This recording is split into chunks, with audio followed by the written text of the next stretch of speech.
Hello children, welcome back to the digital class. I hope you are all doing well and you might all be excited to learn some new and interesting concept. Isn't that children? Okay, without wasting much time, let us start our session. Children, do you know what a ratio is? A ratio is an ordered comparison of two quantities. If A and B are any two quantities, then the ratio is written as A colon B. And how we read it children? Yes, we read it as A is to B. And children, do you know what a proportion is? Two ratios are said to be in proportion when they are equal. If we have two ratios A is to B and C is to D equal, then I can say A, B, C and D are in proportion. And again, if they are in proportion, we can write that product of means is always equal to the product of extremes. That is A is to B is equal to C is to D, then BC is equal to AD. So, here what are the means children? Yes, B and C are means. So, product of means B into C is BC and product of extremes are A and D. So, A into D is AD. So, BC equal to AD. So, children, apart from this, do you know what a compound ratio is? If A is to B and C is to D are any two ratios, then their compound ratio is given by AC is to BD. So, take a look at this situation children. So, consider a bank. Mr. Venkat wants to deposit some cash in this bank and he went to speak to the bank manager, and he thought that if he is going to deposit more amount, then he would be getting more interest. Isn't that correct children? Yes. So, whenever you are going to deposit more amount, obviously you are going to get more interest. Lesser the amount you deposit, amount will be less children. So, take a look at another scenario wherein there is sales going on and Miss Akila wants to purchase something. Okay. So, if the number of articles purchased decreases, then what happens to the total cost children? Yes, that also obviously decreases. Okay children. So, in our session today, that is direct and inverse proportion, we are going to learn more about these concepts. So, let us see the concepts children now. By the end of this session, you will learn direct proportion, inverse proportion and also compound proportion. So, first let us learn about direct proportion.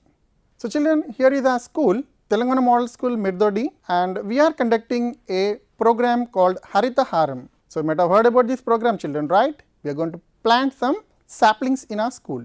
Our principal ma'am along with our all colleagues and also students are included in this program. So, we have made the students class wise as groups, that is National Green Corps teams. So, each and every class are divided into some teams children. Now, let us see what are the how many teams have been created per class. So, class 6 has 6, class 7 has 7 teams, class 8 8 teams, class 9 9 teams and class 10 10 teams. And also there is a rule that each NGC team has to plant 10 saplings children. Okay children, let us see how many total saplings they needed. So, if you notice the number of saplings for 6th class will be, there are 6 teams and in that each team 10 saplings. So, 10 into 6, 60 saplings are required for class 6 and for 10th class 100 saplings. So, these are the number of saplings required. Now, can you notice anything children in this? The number of saplings and the number of teams in the school? Let us see. So, if you notice these two, that is National Green Corps team and the number of saplings, if you notice the number of teams are increasing here 6, 7, 8, 9 so on.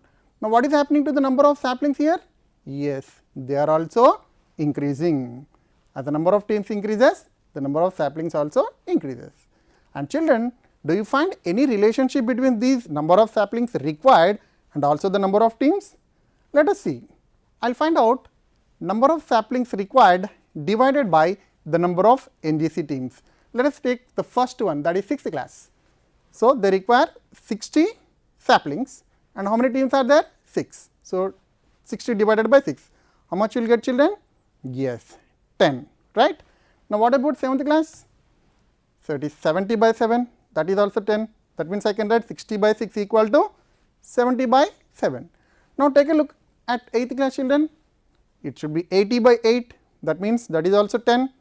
So, I can write all these, that is 60 by 6, 70 by 7, 80 by 8, 90 by 9 and 100 by 10 all are equal and they are equal to 10. That means, in other words, I can say the number of saplings required by the number of NGC teams is equal to 10. That means a constant. So, always we are getting 10. So, that means number of saplings required for class 6 divided by the number of teams in class 6, we are getting 10. Like that for 7th also you are getting same thing. So, we get always a constant. Okay, children. Now, this 10 which is a constant, okay, so is given a special name actually. Okay. Now, this number of saplings and also the number of teams are said to be in direct proportion. But why they are in direct proportion? Because if one quantity increases, the other quantity is also increasing. If one quantity decreases, the other quantity is also decreasing. So, whenever this situation arises, we say that both the quantities are in direct proportion. So, the ratio is same, we call this variation as the direct proportion. And here the number of saplings required and the number of NGC teams are in direct proportion. Let us define exactly what direct proportion is, children. If x and y are any two quantities such that both of them increase or decrease together and x by y remains constant, then we say that x and y are in direct proportion. So, this can also be written as x proportional to y. So, you can see, children, here this is a proportionality sign symbol. Okay. So, I will read it as x proportional to y and we read it as what, children? X is directly proportional to y. So, this is how we read, children, x directly proportional to y, or I can write x by y is always constant, right, children? On cross multiplying, what do you get? X is equal to ky, and this ki I already told you is called the constant of proportion or constant of proportionality also. Okay, children. So, let us learn more about this direct proportion now. So, we have already seen x by y is a constant, right. So, if x and y are in direct proportion and y1 and y2 are the values of y corresponding to the values of x1 and x2 of x respectively, then I can write x1 by y1 equal to x2 by y2. That means, here if you notice, this y1 and y2 are the values of y. Okay. Similarly, these values are what actually corresponding values for x1 and x2. That means, for x1 we have y1, for x2 we have y2. We can write x1 by y1 equal to x2 by y2. Let us see some examples of direct proportion in our daily life, children. So, number of items purchased and the total cost, they are in direct proportion. Not only that, amount deposited in a bank and the interest earned, they are also in direct proportion. And time and distance. So, if the distance is more, the time taken is also more. If the distance is less, time taken is also less. So, they are said to be in direct proportion. So, let us solve an example, children, now. If the cost of 20 meters of a cloth is 1600 rupees, then what will be the cost of 24.5 meters of the same cloth? So, let us start the solution, children. So, here the cost of cloth as well as the length of the cloth, both are in directly proportional. Why? Because the length of the cloth, if it is more, then you need to pay more amount. So, the cost will be more. So, that is why when one quantity is increasing, the other quantity is also increasing. So, we say they are in direct proportion. So, let us tabulate these values. So, cloth I am marking it as x and cost as I am marking it as y. So, we have seen that the cost of 20 meters of cloth is 1600. Now, we want to find the cost for this 24.5 meters. So, its cost we do not know. What is the relation when they are in direct proportion? x1 by y1 equal to x2 by y2. Now, let us find out what are x1 y1 and x2 y2, children, here. So, x1 is 20 and x2 is 24.5. What about y1 and y2, children? Yes, 1600, and y2 value is what we need to calculate. Let us substitute these values in place of x1, y1, x2, y2. So, we get 20 by 1600 equal to 24.5 divided by y2. Let us cross multiply, children. Now, what do you get? The value of y2 is 24.5 into 1600 by 20. Now, let us simplify this, children. So, 20 goes 1 time in 20, whereas in 1600 it goes 80 times. Now, what is left, children? Yes, 24.5 into 80. On multiplying this, you get 1960. Hence, what do you write, children? Therefore, the cost of 24.5 meters of the same cloth is 1960 rupees. So, children, we have understood what actually a direct proportion is, and also we have solved an example on direct proportion. Now, let us move on to our next concept, that is inverse proportion. So, consider a scenario, children. Here a car is moving on a road and it covers a distance of 150 kilometers. Let the speed of the car be 75 kilometers per hour. So, how much time will it take, children, to cover that distance? Yes, it is distance by the speed. So, distance is 150 and the speed is 75. So, 150 by 75 will give you how many hours, children? Yes, 2 hours. So, the time taken by the car is 2 hours. Now, let us take another example of a bike which is covering the same distance, that is 150 meters, but the speed of the bike is 50 kilometers per hour. Now, how much time will it take, children? Yes, 150 by 50, which gives 3 hours. Now, what do you notice in these, children?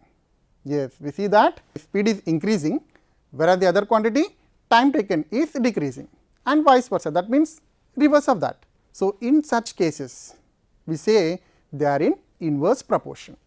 So, here we can say that speed and time are in inverse proportion. Now, let us take another scenario, children, where we are going to consider a manufacturing unit. Imagine that there are 200 workers in that company or an industry, and the time taken to complete is 5 days. So, 200 members work for 5 days to complete a given work. Now, let us see what happens when the number of workers gets decreased. So, we have 100 now, the number of workers, then the number of days is increased to 10. Now, further we decrease the number of workers, say 50. So, the number of days has increased to 20. Let us decrease the workers further, 25. Now, what is happening here? Then the number of days has decreased to 40. Now, here if you notice, the number of workers are decreasing, whereas the number of days are increasing. So, I can say number of workers decreases and the time taken increases, and vice versa. Now, let us try to see some relationship in these two, children. So, I am marking the number of workers as x and the number of days as y. Now, let us multiply x and y and see we can get any relation or not. So, here the first one, that is 200 is the value of x and value of y is 5. Let us multiply them. How much you get, children? Yes, 1000. Let us move on to the next one, that is 100 into 10. You get again 1000. Let us move on to the third one, 50 into 20. Again you get back 1000. And final one, 25 into 40, then also you get 1000.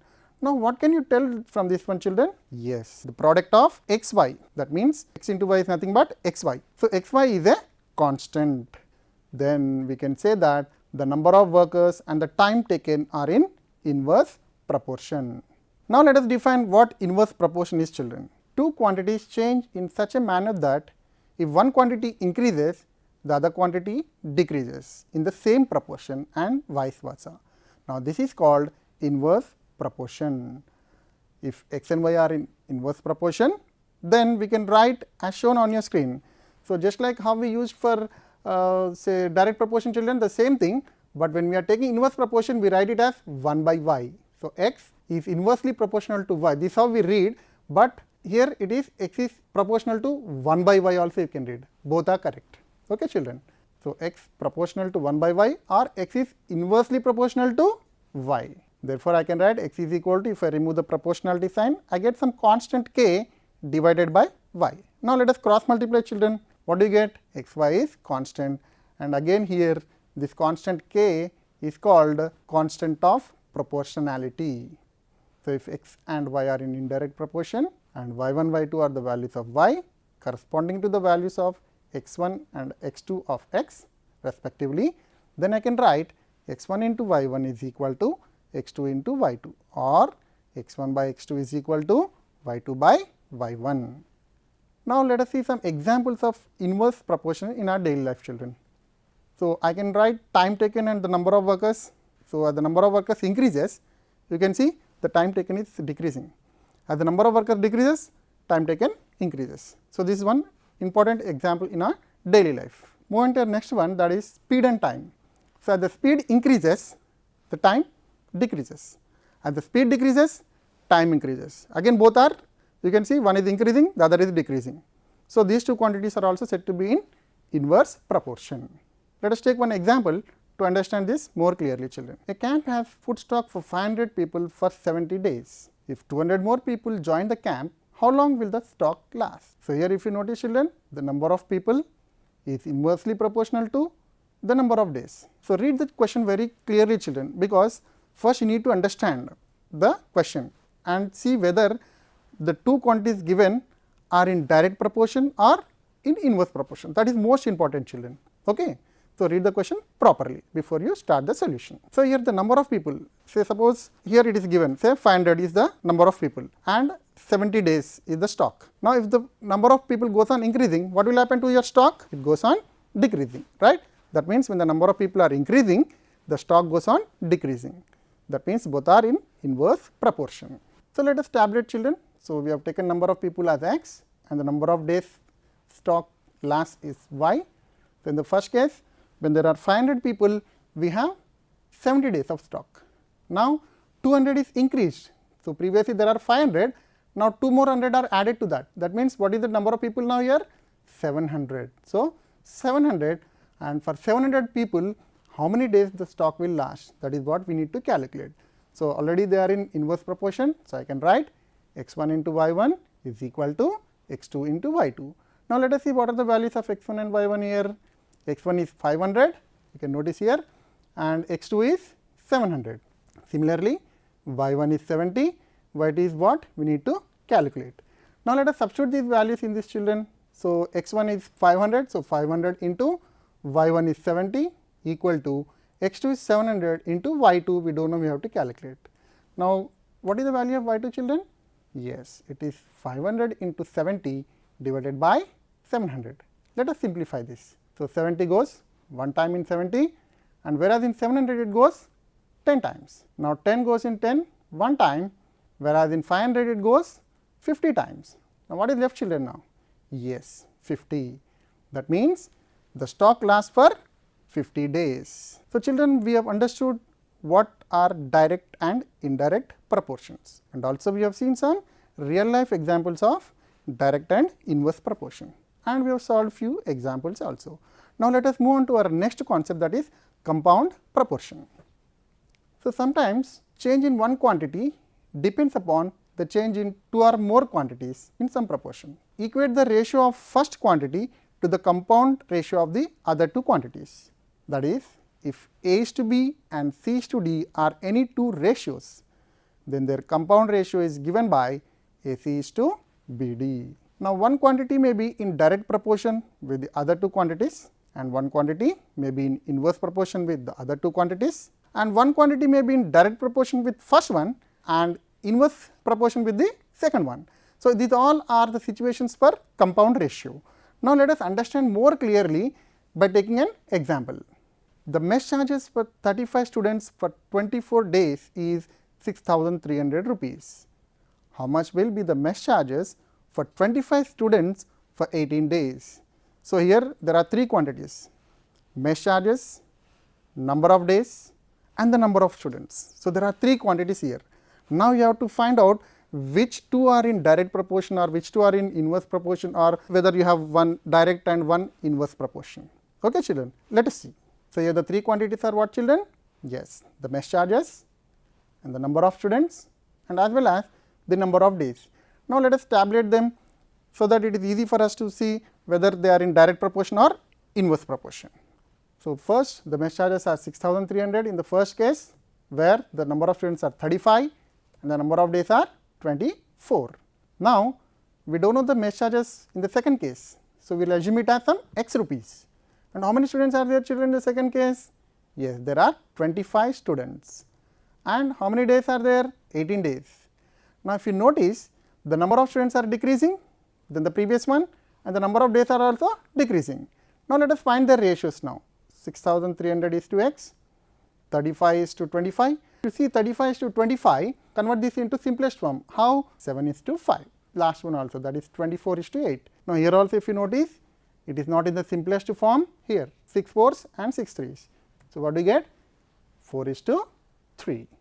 Now, if you notice, mess charges and the number of students they are directly proportional. Why? As the number of students increases, what will happen to the mess charges?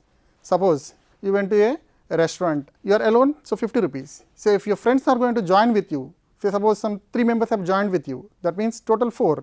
Now, 50 into 4, how much? 200 rupees. So, as the number of people are increasing, the charges increase. Here also, the number of students, if they increase, the mess charges also increases. So, that means these two quantities are in direct proportion. I can write 6300 is to x is equal to 7 is to 5, because they are in direct proportion. Now, let us see the next one, children, that is mess charges and number of days. Now, what will happen to this mess charges and number of days? Here also, if you notice, as the number of days increases, mess charges also will increase. So, I can write 6003 is to x is equal to 4 is to 3. Now, I can write mess charges depends upon both the values here, that is number of students as well as the number of days. So, what we are going to do is, we are going to take compound ratio of these two variables. Let us see how to take that. So, mess charges proportional to compound ratio of the ratio of number of students and the ratio of number of days. So, we have calculated the ratio of number of days and the ratio of number of days also we have calculated. So, let us take the compound ratio of these two. So, that means 6003 is to x is equal to compound ratio of the number of students, that is 7 is to 5, and the number of days, that is 4 is to 3. And we have already learned, children, that is compound ratio of any two ratio, that is whenever we have two ratios, say A is to B and C is to D. How to calculate the compound ratio of that? AC is to BD. So, let us calculate the compound ratio. So, 6300 is to x is equal to AC is to BD. So, here what is A? 7 and C is 4. So, 7 into 4. Just multiply them and see what do you get, children? Yes, we get 6300 is to x is equal to 28 is to 15. And we have already seen that whenever two ratios are equal, we can write product of means is equal to product of extremes. Now, let us see what are means here. Yes, x and 28 are means. And what about extremes, children? Yes, 6300 and 15. Now, let us see multiplying these two. So, I get x into 28 product of means equal to 6300 into 15, which is product of extremes. Now, x value is equal to 6300 into 15 divided by 28. Let us simplify this, children. So, what is left, children, now? 225 into 15, and multiplying this you get 3375. Hence, I can say that the required mess charges is 3375 rupees. So, children, I hope you have understood the concept of compound proportion. So, till now we have seen direct proportion, inverse proportion, and also compound proportion. Now, based on all these concepts, now let us solve few examples. So, let us start with the first problem. A loaded truck travels 14 kilometers in 25 minutes. If the speed remains the same, how far can it travel in 5 hours? Let us start with the solution. Distance and time both are in direct proportion, because more the distance, more will be the time taken. So, let us tabulate this distance, assuming it as x, and time as y. So, in the first case, distance travelled is 14 kilometers, so 25 minutes, and in the second case, the time taken is 5 hours. Now, we need to calculate the distance travelled. So, since they are in direct proportion, we use x1 by y1 is equal to x2 by y2. x1 is 14 kilometers and x2 is what we need to calculate, and y1 is 25 minutes, whereas y2 is 5 hours. So, here there is a difference, one is in minutes, the other is in hours. So, what we do is we are going to convert hours into minutes. So, y2 is equal to 5 into 60 means 300 minutes. So, you need to be very careful, children, here, because the unit should be same. You cannot take one as minutes and other as hours. So, when we are comparing, that is whenever we are taking ratios, the units should be same. This already we have learnt in our lower classes, isn't it, children? So, now substituting the values, we get 14 by 25 is equal to x2 by 300. Let us simplify this, children. In 300, how many times, children? 12. So, we get 14 into 12. On multiplying this, you get 168. Hence, I can write on multiplying this, you get 168. Hence, I can write that the loaded truck can travel a distance of 168 kilometers in 5 hours. So, let us move on to our next problem, children. A ship can cover a certain distance in 10 hours at a speed of 16 nautical miles per hour. By how much should its speed be increased so that it takes only 8 hours to cover the same distance? Let us start with the solution, children. Again, speed and time are in inverse proportion, because as the speed increases, the time decreases. Speed decreases, time increases. So, that means one quantity increases, the other quantity decreases. So, both are in inverse proportion. So, let us tabulate the values, children, as usual. So, I will take speed as x and time as y. So, in the first case, the speed is 16 nautical miles per hour and the time is 10 hours. Then in the second case, the time taken is 8 hours, we need to calculate the speed. So, again, since they are in inverse proportion, we use the relation x1 into y1 equal to x2 into y2. Now, let us consider the values of x1, y1 here and x2, y2. x1 is 16, x2 is what we need to calculate. Then y1 is 10 hours and y2 is 8 hours. Let us substitute these values in the equation. So, 16 into 10, that is x1 into y1 equal to x2, as usual same thing we need to calculate, into y2 is 8. Now, let us find the value of x2 from this, children. So, we get 16 into 10 by 8. So, 8 goes in 8 one time, whereas in 16 it goes 2 times. So, we are left with 2 into 10, which is 20. Hence, the speed of the ship is 20 nautical miles per hour. The ship has to increase its speed from 16 to 20 nautical miles per hour. We have already, it is given it is moving with 16. So, speed should be 20. That means, there is an increase of 4 nautical miles per hour. So, children, I hope you have understood the concepts of direct proportion, inverse proportion and also compound proportion. And we have seen some applications of these concepts in solving few problems. So, before we end our session, let us quickly recap what we have learnt. A ratio is an order comparison of two quantities. Two ratios are said to be in proportion when they are equal. If A is to B and C is to D are any two ratios, then their compound ratio is given by AC is to BD. Let us learn about direct proportion. Two quantities x and y are in direct proportion if both of them increase or decrease together, and x by y remains constant, and we represent it as shown on your screen. If y1, y2 are the values of y corresponding to the values x1, x2 of x respectively, then we can write x1 by y1 equal to x2 by y2. This relation we use only when the case of direct proportion, children. Now, let us see inverse proportion. Two quantities x and y are in inverse proportion if one quantity increases, the other quantity decreases in the same proportion and vice versa, and it can be represented as shown on your screen, children. If y1, y2 are the values of y corresponding to the values of x1 and x2 of x respectively, then we can write x1 y1, that is x1 into y1 is equal to x2 into y2. Let us work out some problems at your home. Okay? You need to work out these problems in your home and send these solutions to your respective teachers. Okay, children, let us see the first problem. So, 25 bags of rice cost 87,500 rupees. Then find the cost of 32 bags of rice. 15 men can do a piece of work in 30 days. In how many days? 10 men can do the same work. 24 boys working at 8 hours per day can do a piece of work in 15 days. In how many days can 20 boys working at 9 hours per day can complete the same work? So, children, with this we have come to the end of our session. I hope you have learnt all the concepts that are taught in this session, that is about the direct proportion, inverse proportion, compound proportion and their applications in our daily life also. I want you all to complete the assignment given to you and submit to your teacher. So, with this I take leave and we will meet you in our next digital class. Until then, goodbye and take care.